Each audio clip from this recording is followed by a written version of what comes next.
Hello friends and dear students, आज का हमारा टॉपिक है इन्फ्लामेशन, जो कि हमारे subject pathophysiology course code BP 2040 B pharm second semester first year syllabus में देखने को मिलता है।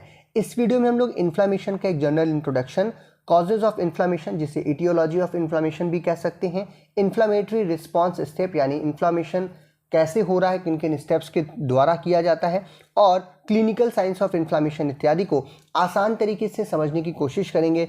मैं हूं डॉक्टर प्रजन्य शुक्ला। चलिए शुरू करते हैं। सबसे पहले हम देखेंगे इन्फ्लामेशन की डेफिनेशन। तो हमने इसके पहले देखा था सेल इंजरी।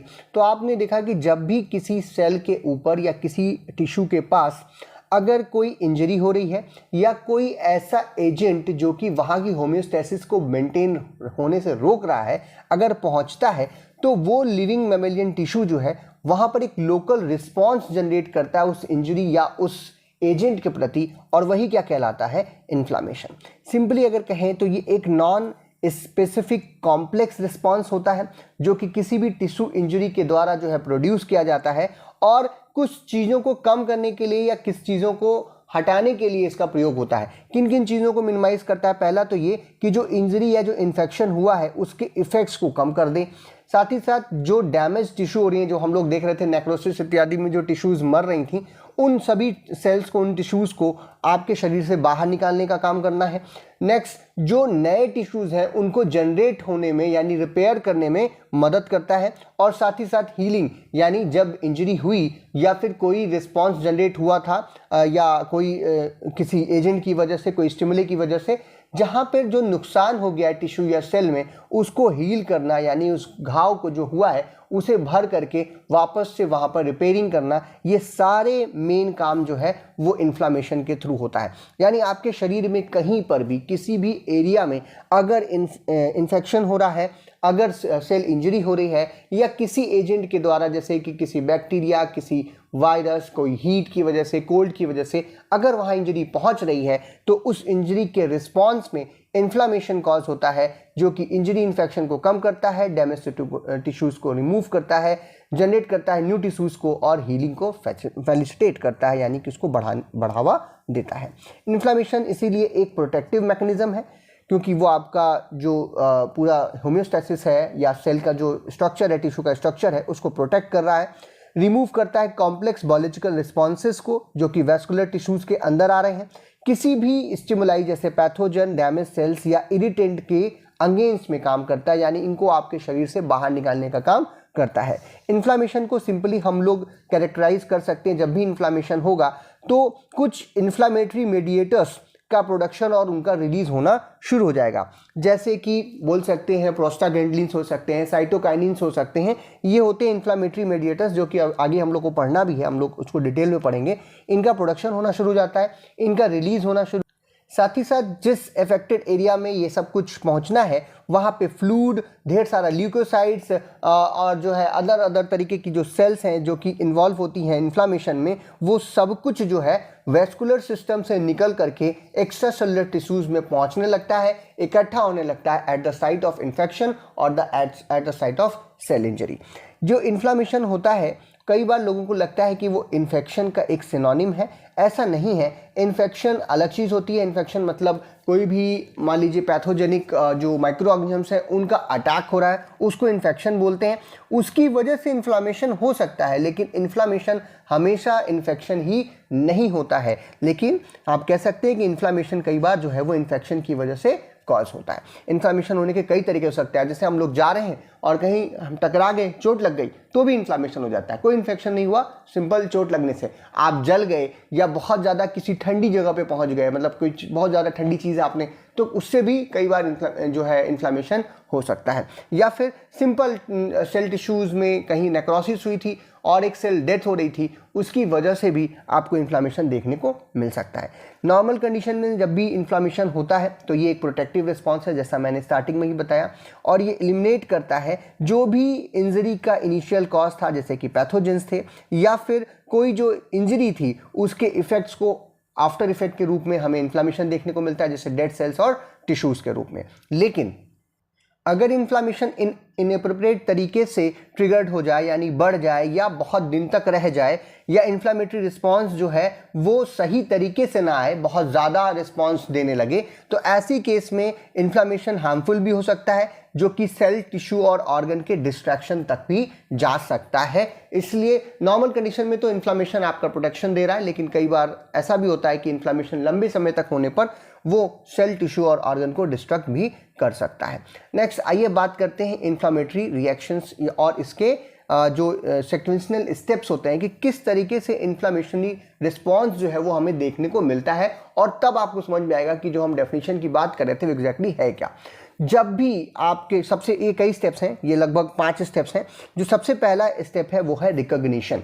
आपके जो पूरा जो वैस्कुलर सिस्टम है, जो आपका शरीर है, वहाँ पर कई तरीके की सेल्स पाई जाती हैं, जो कि एक बार आप कह सकते हो कि जिनमें रिसेप्टर्स होते हैं, जो कि किसी भी तरीके के नॉक्सियस एजेंट या किसी भी तरीके के जो सेल्स के डेड हो रहे हैं उनके जो पार्टिकल्स हैं या किसी तरीके के पैथोजेंस, इन सभी चीज़ों को रिकॉग्नाइज कर सकता है, पकड़ सकता है और उनको जानने की कोशिश कर सकता है कि ये है क्या और ये यहाँ पर है क्यों। और यही जो है इनिशिएट करते हैं स्टिमुलस फॉर द इन्फ्लामेशन। कहने का मतलब कि कई सारी सेल्स हैं जो कि इन्वॉल्व होती हैं इन्फ्लामेशंस में, जैसे कि टिश्यू रेसिस्टेंस सेनिस्टेल सेल्स होती हैं, जिन्हें हम लोग डेंड्राइन्स के नाम से भी जानते हैं, फाइब्रोब्लास्ट सेल्स के नाम से भी जानते हैं, जो कि डिफेंस सिस्टम बनाने का काम करती हैं आपके शरीर के अंदर और सेंस करती हैं, मॉनिटर करती हैं किसी भी इंजीरियस फॉरेन एजेंट के प्रेजेंस को तुरंत ये पकड़ लेती हैं। इनके साथ ही साथ कुछ फैगोसाइट सेल्स होती हैं या अदर सेल्स जो होती हैं जो कि इन्फ्लामेशन में इन्वॉल्व होती हैं, ये आपके शरीर के अंदर हैं। इन पर कुछ रिसेप्टर्स होते हैं जो कि किसी भी माइक्रोबियल प्रोडक्ट या किसी भी इंजीरियस एजेंट को, जो भी या कोई सब्सटेंस है जो कि डैमेज सेल्स के द्वारा रिलीज हो रहा है, उसको पहचानते हैं और उसको पकड़ने की कोशिश करते हैं कि ये यहाँ पर आ चुका है। नेक्स्ट दूसरा, जब ये सेंस कर लेंगे, ये डैमेज सेल्स को ये सेल कर लेंगे, कुछ ऐसा होता है, इसको फिगरिस्टिक फॉर्म में देखेंगे, बहुत ही अच्छी बुक में इसका एक बहुत ही अच्छा फिगर था, उसको मैंने यहाँ पे आपके लिए कॉपी कर लिया है।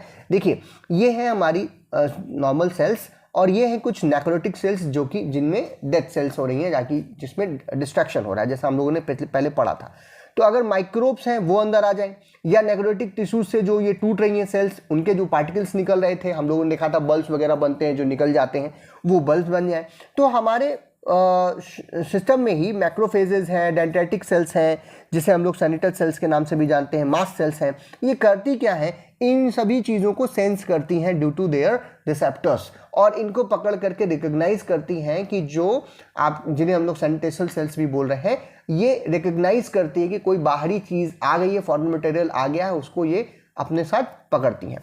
और इसके पकड़ने पर मेडिएटर्स जो हैं वो सिक्रीट होना शुरू हो जाते हैं। मेडिएटर्स, जिन्हें हम लोग इन्फ्लामेटरी मेडिएटर्स के नाम से जान रहे हैं, ये मेडिएटर्स रिलीज हो रहे हैं। ये मेडिएटर्स के कुछ एग्जांपल जैसे कुछ अमीन्स हैं, साइटोकाइनिन्स हैं, हिस्टामीन है, पोस्टाग्लैंडिन्स हो सकते हैं, सेरोटोनिन्स हो सकते हैं, ब्रैडिकाइनिन्स हो सकते हैं। ये मेडिएटर्स हैं इन्फ्लामेटरी मेडिएटर्स, जो कि आपके वैस्कुलर सिस्टम के अंदर रिलीज होते हैं। इनके रिलीज होने पर, ये हमारा सेकेंड स्टेप है, यानी कि रिक्रूटमेंट।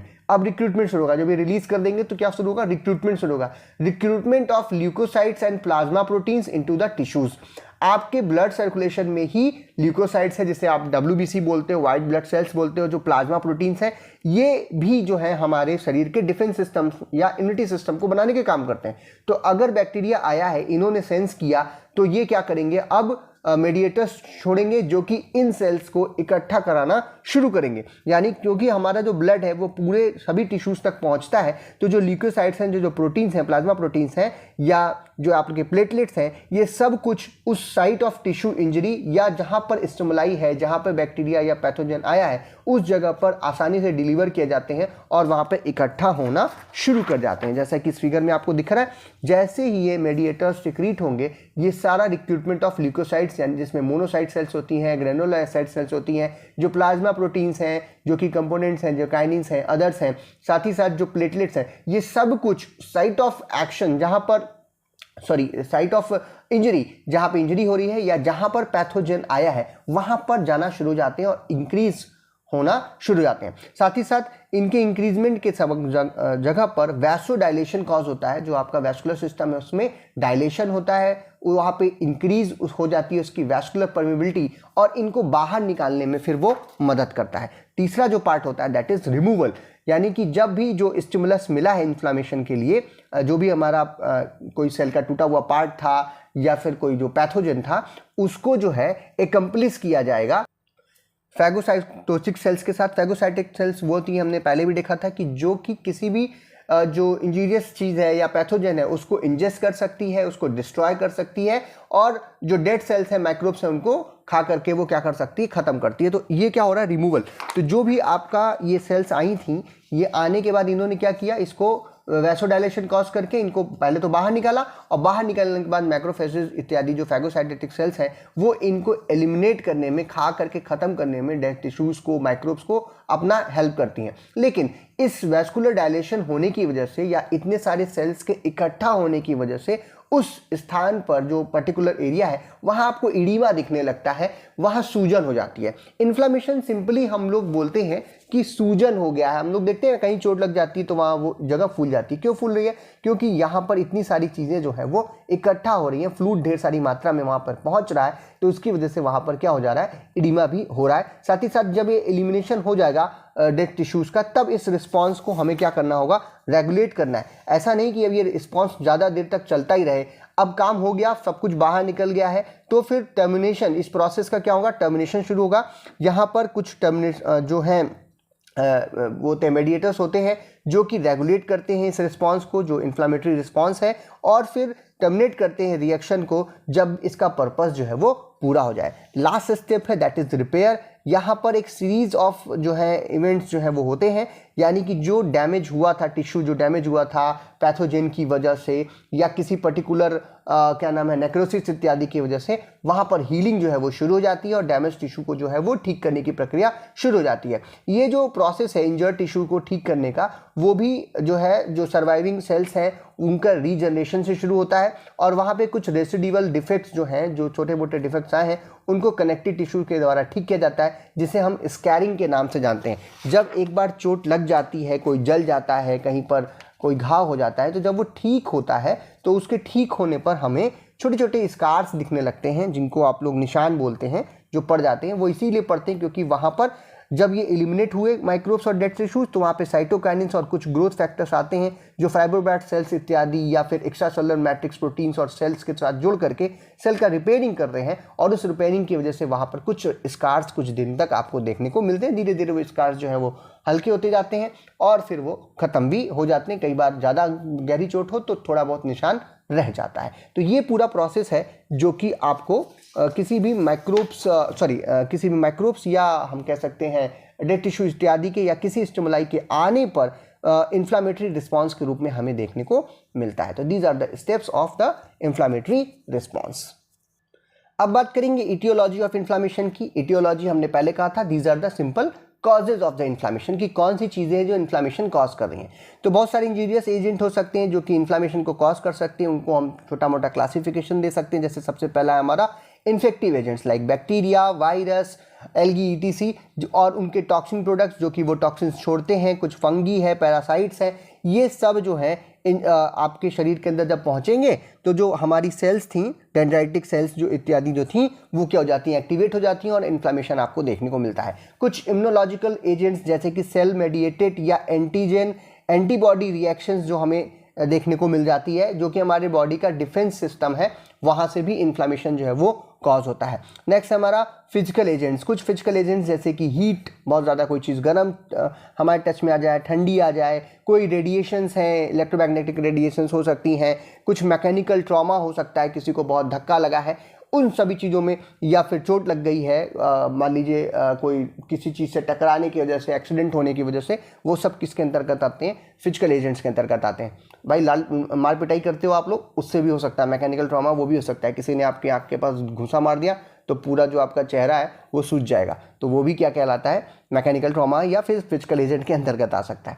नेक्स्ट है हमारा कुछ केमिकल एजेंट्स जैसे कि ऑर्गेनिक, इनऑर्गेनिक पॉइजन्स, जो कि जनरली अगर ये पॉइजनिक एजेंट हैं वो जाएंगे तो वो वहाँ पर रिएक्शन कॉज करेंगे और जिसकी वजह से जो है हमारी सेल्स एक्टिवेट होंगी और वहाँ पर भी हमें इन्फ्लामेशन देखने को मिलेगा। और कुछ इनर्ट मटेरियल्स जैसे कि फॉरेन बॉडीज़ जो आपके शरीर के लिए सही नहीं है, जैसे कि सिलिका हो सकता है, बालू के कण हैं, पॉलिन ग्रेन्स हो सकते हैं, कोई ऐसी चीज़ जो है वो अगर आपकी बॉडी के अंदर जा रही है तो वो भी इन्फ्लामेशन कॉज करती है। जैसे कि हमने देखा होगा अगर हम पॉलिन ग्रेन्स या एलर्जिक चीज़ों से जो इनर्ट है, धूल मिट्टी है, वो आपकी आंखों में चली जाए या आपके नाक में चली जाए तो सूजन वहाँ पर आपको इन्फ्लामेशन जो है वो देखने को मिल सकता है। नेक्स्ट है कुछ क्लिनिकल साइंस हैं इन्फ्लामेशन के, ये भी आपके सिलेबस में पढ़ना है। तो जनरली 5 तरीके के कार्डियल साइंस हमें एक्यूट इन्फ्लामेशन के दौरान देखने को मिलते हैं। और एक्यूट इन्फ्लामेशन 2 तरीके का होता है, हम नेक्स्ट टॉपिक है वो हम नेक्स्ट वीडियो में डिस्कस करेंगे। एक एक्यूट होता है और एक क्रॉनिक होता है। एक्यूट मतलब वो कुछ समय के लिए हुआ और क्रॉनिक जो बहुत लंबे समय के लिए हो सकता है। सिंपली समझिए, जब हमको कॉमन कोल्ड एंड फ्लू हुआ तो हमारी जो नोज है उस पे साइनस हो गया, मतलब वहाँ पर इन्फ्लामेशन हमें देखने को मिल रहा है। लेकिन लंबे समय तक जो कि ठीक नहीं हो रहा और बहुत लंबे समय तक है, जैसे कि अर्थराइटिस वगैरह में आपको देखने को मिलता है इन्फ्लामेशन। तो इस तरीके से जो एक्यूट इन्फ्लामेशन है वहाँ पे हमें 5 तरीके के साइंस देखने को मिलते हैं। और जिसमें से पहले जो 4 साइन थे, पहले 4 ही साइन लोग बोलते थे जो कि सैलेस साहब ने दिया था, बाद में 5वां साइन जो है वो विरकॉव साहब ने उसमें ऐड ऑन कर दिया। तो जो सबसे पहला साइन है दैट इज रूबर। रूबर को हम लोग रेडनेस भी बोलते हैं। ये पहला साइन होता है एक्यूट इन्फ्लामेशन का, जहां पर अभी हमने देखा कि जब भी कोई प्रॉब्लम आ रही है, टिश्यू में डैमेज हो रहा है या पैथोजन आ रहा है, तो ढेर सारा ब्लड फ्लो जो है उस एरिया पर पहुंचता है, फ्लूइड ढेर सारा इकट्ठा होता है, क्योंकि जो स्मॉल ब्लड वेसल्स हैं उनका डायलेशन हो रहा है, जिसे वैसोडायलेशन आप बोल रहे थे। और इसकी वजह से अगर फ्लूइड या ब्लड फ्लो बहुत ज़्यादा वहाँ पे बढ़ेगा तो इस एरिया में आपको रेडनेस देखने को मिलेगी। वो एरिया पर्टिकुलरली लाल रंग का होने लगेगा, मतलब थोड़ा सा लाल रंग का आपको दिखने लगेगा।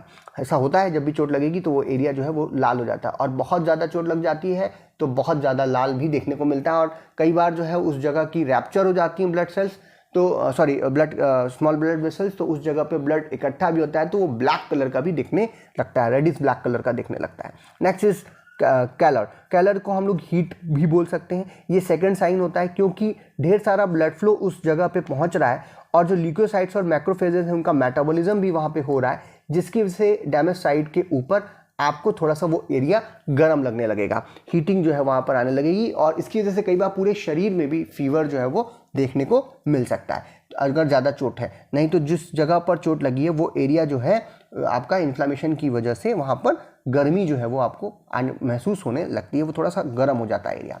नेक्स्ट है तीसरा ट्यूमर को जो है हम लोग स्वेलिंग के नाम से भी जानते हैं, क्योंकि हम देख रहे हैं कि ढेर सारा पहले तो ब्लड फ्लो बढ़ा और ब्लड फ्लो बढ़ने के बाद वैसोडायलेशन हुआ। वैसोडायलेशन होने की वजह से जो लीकी वेसल्स हैं वहाँ से काफ़ी सारी चीज़ें जो है वो इकट्ठा हो रही हैं, फ्लूइड जो है वो इकट्ठा हो रहा है, जिसकी वजह से उस जगह पर सूजन या वो जो पर्टिकुलर एरिया है वो फूल जा रहा है। तो सूजन हो रही है, वहाँ पे स्वेल कर जा रहा है, स्वेलिंग हो रही है, जिसे हम लोग ओएडिमा के नाम से भी जानते हैं। तो ये हमारा तीसरा स्वेलिंग जो है वो हमारा तीसरा साइन है अगर इन्फ्लामेशन हो रहा होगा तो।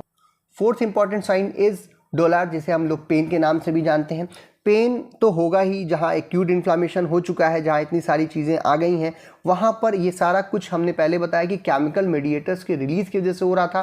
तो जो केमिकल मीडिएटर्स है जैसे हिस्टामिन है, प्रोस्टाग्लैंडिन्स हैं, सेरोटोनिन्स हैं, ब्रैडिकाइनिन्स हैं, जैसे प्रोस्टाग्लैंडिन जो है वो एराकिडोनिक एसिड से आ रहा है, तो ये क्या करते हैं कि ये पेन को कॉज ही करते हैं। और क्योंकि ये सभी जो एजेंट्स हैं ये सब स्टिमुलेट करते हैं नर्व्स को, तो उस जगह पे जहाँ पे इन्फ्लेमेशन है अगर आप उसको टच करते हो तो उस जगह पर नर्व रिसेप्टर्स को ये अफेक्ट करते हैं, जिसकी वजह से आप उसको टच करते हैं या वहाँ मूवमेंट करते हैं तो आपको सिंपली पेन का जो है सेंसेशन होता है, दर्द वहाँ पर होना शुरू हो जाता है। लास्ट है हमारा फंक्शनलेसिया। फंक्शनलेसिया को हम लास्ट और फंक्शन बोल रहे हैं। कुछ समय के लिए जब सब कुछ हो चुका है तो जो लास्ट स्टेप है रिपेयर वाली स्टेप, वहाँ पे जो हमारा टिश्यू है वो सभी तरीके के होम्योस्टैसिस की जो मेंटेनेंस है, जो कंडीशंस हैं, उससे आउट हो जाता है और अपनी सारी एनर्जी, अपनी सारी चीज़ें जो है, फोकस जो है वो उसके रिपेयर प्रोसेस पर लगाता है। तो थोड़ी देर के लिए और सभी फंक्शंस जो है उस एरिया के लॉस हो जाते हैं और रिपेयरिंग में वो पर्टिकुलर जो एरिया था जहाँ इन्फ्लामेशन या इंजरी हुई थी वो जाना शुरू कर जाता है। तो ये था आज का हमारा टॉपिक, जहाँ पे हम लोगों ने इन्फ्लामेशन का जनरल इंट्रोडक्शन देखा, कॉजेज समझे, जो इन्फ्लामेटरी रिस्पांस के स्टेप्स हैं जिनको अभी हमको आगे डिटेल करना है। हमको अगर पैथोजेनेसिस पढ़नी है, मैकेनिज्म पढ़नी है, तो हमको उसको डिटेल करके पढ़ना पड़ेगा। तो यही रिस्पॉन्सेस को हम डिटेल करेंगे वहाँ पर। साथ ही साथ जो है जो क्लिनिकल साइंस हैं, जो कॉजेज़ हैं, वो सब कुछ जानने की कोशिश की। इसके अलावा जो नेक्स्ट टॉपिक है वो है टाइप ऑफ, तो मैं उसको भी थोड़ा, क्योंकि उस पर मैंने देखा कई सारे प्रश्न पूछे जाते हैं, तो शॉर्ट में उसको बताने की कोशिश करूंगा। एक्यूट इन्फ्लामेशन और जो हमारा क्रॉनिक इन्फ्लामेशन है, उन दोनों में क्या डिफरेंसेस हैं, तो नेक्स्ट जो वीडियो आएगा, कल आएगा, उसमें हम उसको इंक्लूड करेंगे। उसके बाद फिर हम पैथोजेनेसिस पे जाएंगे, तो ताकि ये आसान से इस टॉपिक को हम लोग कर सकें, क्योंकि कॉम्प्लेक्स रिएक्शंस होती हैं, तो उनको इसीलिए थोड़ा सा आराम से हमें पढ़ना होगा। अगर आपको ये टॉपिक पसंद आया हो तो अपने फ्रेंड्स में शेयर कीजिए, चैनल पर नया हो तो चैनल को सब्सक्राइब कीजिए, वीडियो पसंद आए तो इसे लाइक कीजिए। आपके कोई प्रश्न है, आपके कोई कमेंट हो, आप कमेंट बॉक्स में लिख सकते हैं, उसको हम आंसर करने की कोशिश करेंगे। और वीडियो को देखने के लिए बहुत बहुत धन्यवाद। ये देखिए, आप ये वाला फिगर याद रखिएगा, और ये आप इसको समझने के लिए बनाने की कोई ज़रूरत वैसे बहुत नहीं है। धन्यवाद आपको।